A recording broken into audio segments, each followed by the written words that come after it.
We are teaching them the combat leadership principles that we learned on the battlefield.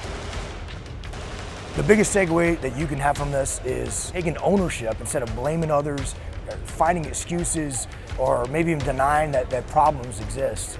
But looking at yourself and saying, what can I do better? What can I control? It's about me, it's not about other people. I want movement for the whole 2 minutes. Let's go.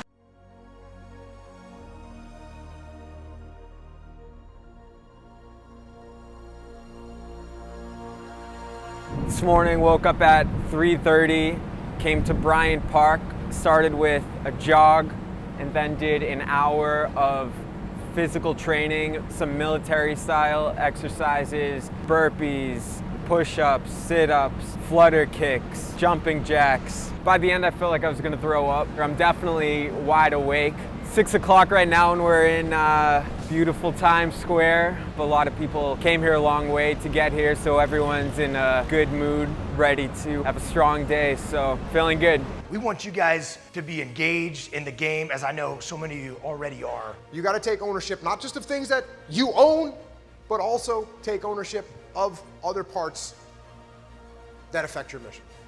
Yeah, so we've had the first couple hours of the seminar, some heavy stories that are illustrating these leadership principles. I've already been thinking about how I can apply it to my own life. The core of making your team work well together, you got to have everyone leading, and you got to prepare everyone to be in a leadership position. The guys just finished talking about the laws of combat and their idea of extreme ownership, which is also the title of their book. It's kind of the unifying lesson of this whole thing. And now we have a team where everyone on the team is taking ownership of the problems, and yes, therefore the problems will get solved. It goes up the chain of command too. When the boss isn't doing what you need to do, you gotta lead up the chain of command. You gotta take ownership. They're really starting to show how to apply these lessons that they learned in the Navy SEALs to business. You shouldn't just start relying on your boss for answers. So when Leif comes to me and says, hey Jocko, we got this mission, how should I do it?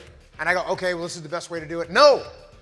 Once you've shown them what's up, and they come to you with a question, you say, yeah, go figure it out, don't care, make it happen. Don't be the easy button. So it's really getting me to think of how I can start offering more and not rely on other people and really own the projects I'm doing. What happens if you start to question leadership above your own direct boss, like their boss or even higher than that? We fought these battles in the SEAL teams. What can Leif Babin do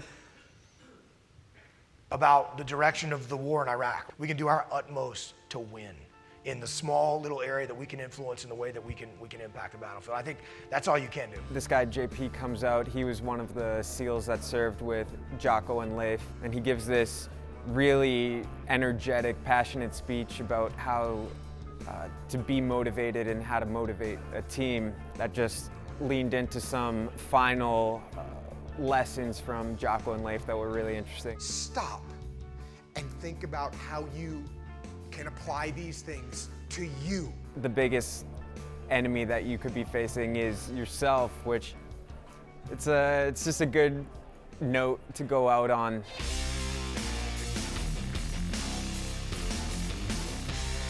Just got done with an intro to Brazilian Jiu-Jitsu. I got to talk to Leif for a little bit after. He was saying how one of the main benefits of Brazilian Jiu-Jitsu is that no matter what your size, a small person can go up against a big guy and still win if he has the technique down. I'm going to stop myself from blaming circumstances or other people. Like many people, that's a bad habit that I could do. So that's going to be the main thing that I'm going to be thinking about going forward. I did see Rich out there, and it looked like he was doing a marginal job. My hat's off to you. Good work. Just work on those push-ups.